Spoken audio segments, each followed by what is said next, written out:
What's up? It's me, Miss Wesley, here to talk a little more calculus with you today, and I'm looking at page 8 of the limits packet, starting in the middle where the heading says limit properties.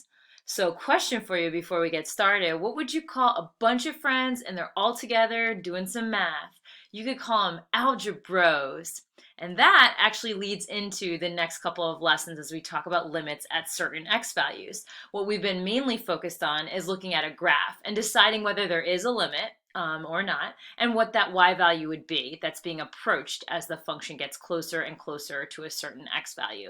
Now, I actually want to use some more algebra in this and look at equations and see if we can pull some tricks to find limits without having to sketch a graph or visualize a graph. These properties, a bunch of them are so common sense that a lot of them I have filled in, and the first three we could just fill in real quick. The limit of a constant. We haven't seen this too much yet, but imagine me just taking the limit of the function y equals 7. Think of the function y equals 7. Think of how I hate to call a function boring, you know that. But think of how kind of boring that function is. For every single x value, the y value is 7. So you know what? It doesn't matter that this example is saying what's the limit as x approaches 3, because no matter where you are in this function, it's going to remain at 7.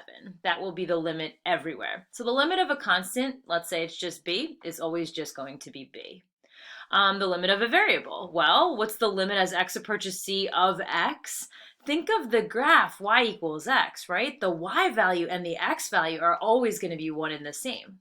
So you can do what's called direct substitution here. You can take the c, plug it in for x, and you're going to get that c value back. So what's the limit of x as x approaches 3? Well, almost seems too easy. Plug in a 3. Direct substitution. You can also directly substitute if x is raised to any power. So what's the limit as x approaches c of x to the n? Plug in c for x. We'll get c to the n.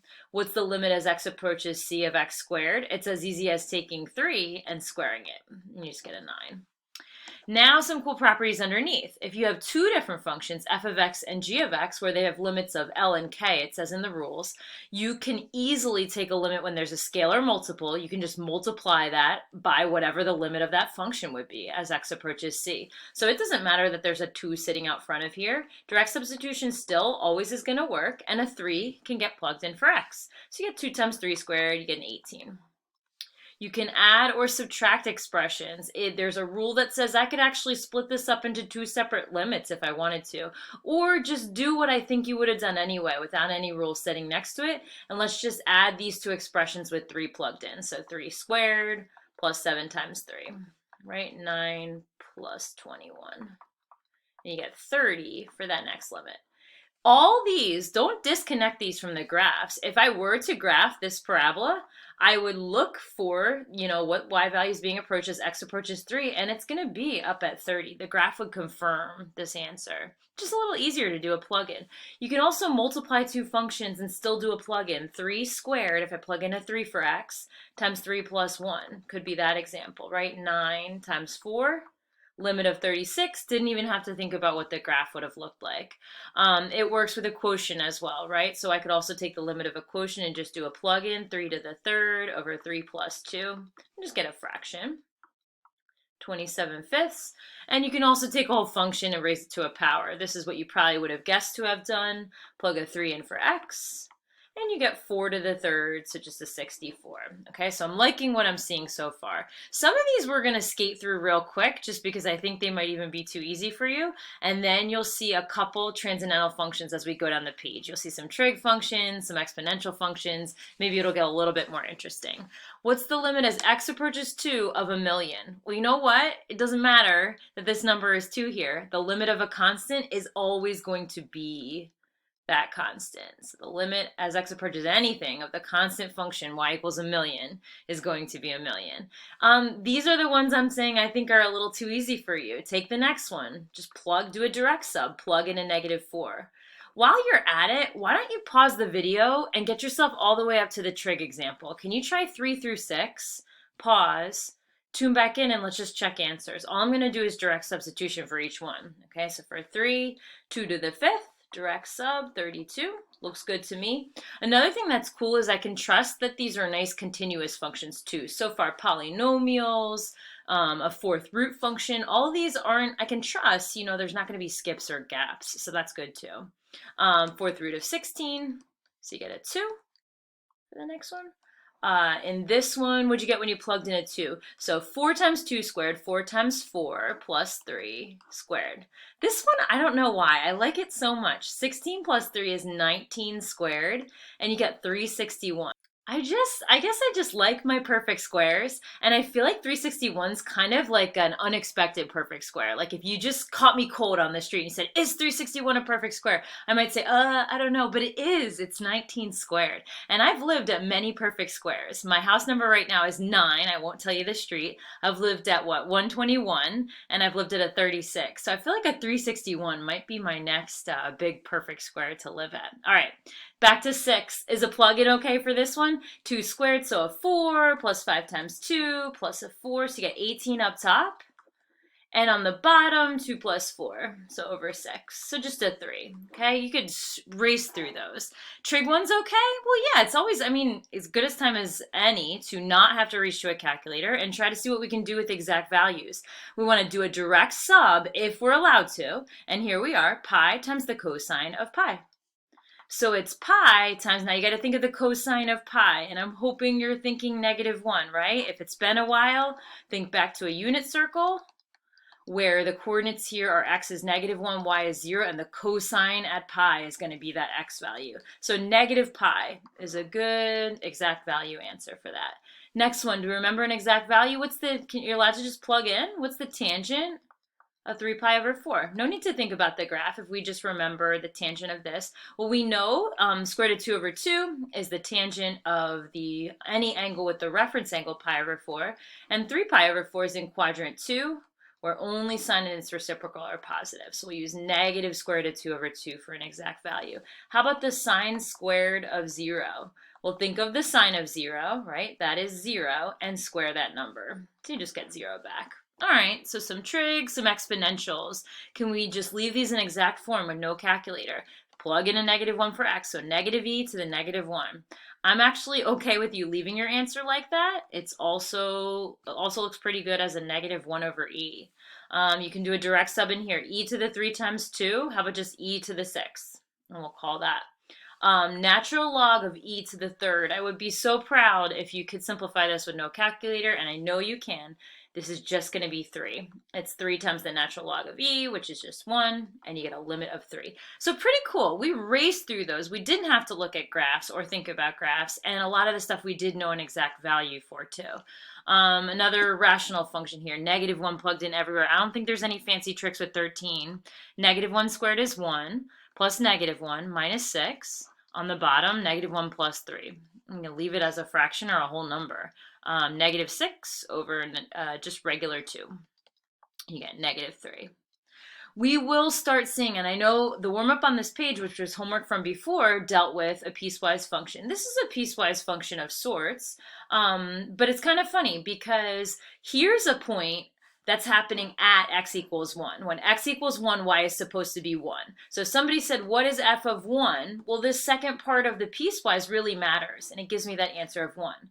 But I don't want f of 1. I want the limit as x approaches 1. Remember that limits are concerned with the neighborhood around x equals 1. They don't actually care what's happening at 1. There could be a hole there, like in this case, but they care about what's happening around 1. This function is where you're going to do your direct sub, because where x does not equal 1 is the surrounding areas around 1. So we can get this answer in 2 ways. We can get it from a direct sub into this top part of the piecewise. So let's plug a 1 in. 1 squared plus 1 plus 1, and you get 3. I've just put a little sketch of the graph on here now too. You can still go back and do this how we've been doing it the past couple of days and look at a table or a graph of the function and see that the two sides approach the y value 3 as x approaches 1. All right, now, interestingly enough, if you flip the page to page 10, I'm looking at the top, number 15, it's funny, this is like, both of these questions are like limit puzzles, and this one, it's like they give us little clues. They don't tell us the equations of f of x, g of x, nor h of x for us to do a direct sub. But if we know our limit properties, All we really need to know are the limit of each one of those three functions as x approaches this mystery value a.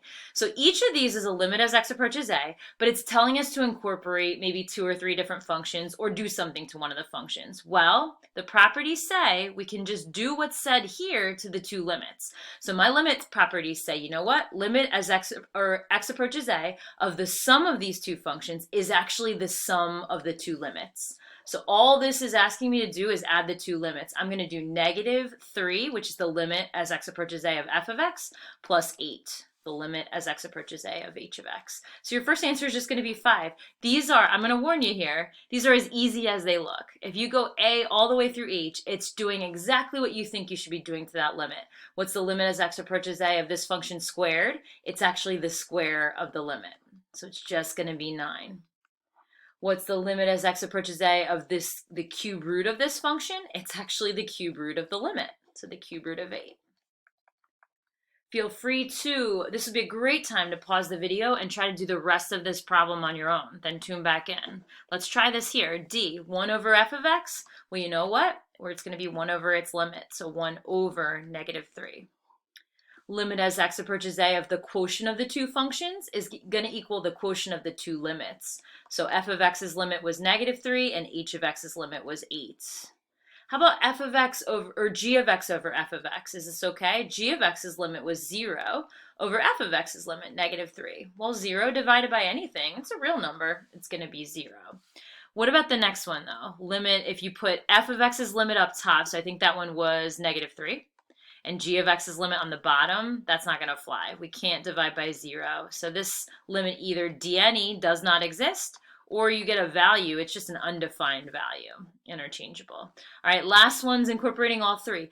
Double f of x, so let's double its limit, 2 times -3, over the difference between these two limits. So h of x's limit, which was 8, minus f of x's limit, which was -3. So just do the arithmetic there, get -6 over 8 plus 3, so we'll say over 11. Okay. At the bottom, this is my favorite one of the day, because this to me really is like a little limit puzzle where you're given a visual, you're given two graphs. They both look piecewise to me, and they both have what I've been calling little gaps in them, little discontinuities, or a hole here, I should say. Well, is this enough information to answer part A? What's the limit as x approaches 2 of the function f of x plus g of x? You know what I can do, since I don't have their equations to directly substitute in, I can find the limit on each picture and add them up. What's the limit from this picture visually as f of x as x approaches 2? Well, as x approaches 2 from both sides, y is going to approach this hole here. Y is going to approach 2. How about g of x? As g of x, for the g of x function, as x approaches 2, it looks like from both sides of the function, you're rising or falling to 0. That second function has a limit of 0. Limit properties say you can just add those up and get a final answer of 2. Try the same thing, but for 1 in part B. So on this picture, looks like the limit is 1, right? As x approaches 1, y is also approaching 1 right there. So I think that looks good for the first part. The second part doesn't really fly. The left and the right side limits, we've talked about this before, they don't agree. From the left, it's 2. From the right, it's only 1. And that means there is no limit as a whole. So 1 plus something that doesn't exist definitely does not exist. No answer for part B. Okay. For C, well, limit as x approaches 0 of the product of the two functions. Let's find the two limits and multiply. As x approaches 0 on this picture, it looks like you're on the origin. It looks like y approaches 0. You know what? That's good news, because the second picture does have a limit at 0, but I'd have to estimate it. Maybe it's like a 1.3 or a 1.4 on the y-axis. I'll put 1.4 question mark. Doesn't really matter what I guessed, because I know 0 times any real number is going to be 0. What about limit as x approaches -1 on both graphs, and we have to divide f of x's limit by g of x's limit. So x approaches -1 here, you've got a limit of -1. X approaches -1 here, oof, you got a limit of 0, again, undefined or does not exist. Next one, limit as x approaches 2 of x cubed times f of x. I like this one. X cubed, do a direct sub, make it 2 cubed, so 2 cubed gives me 8. F of x's limit as x approaches 2, I think we've done this one before, it's going to be 2. So 8 times 2 gives me a 16. And last but certainly not least, limit as x approaches 1 of 3 plus f of x. Well, it'll be 3 plus f of x's limit as x approaches 1, and I think that's 1. And to squeeze this in, you get square root of 4, which is a 2. Thank you very much for joining. I can't wait to talk to you soon. Have a great day.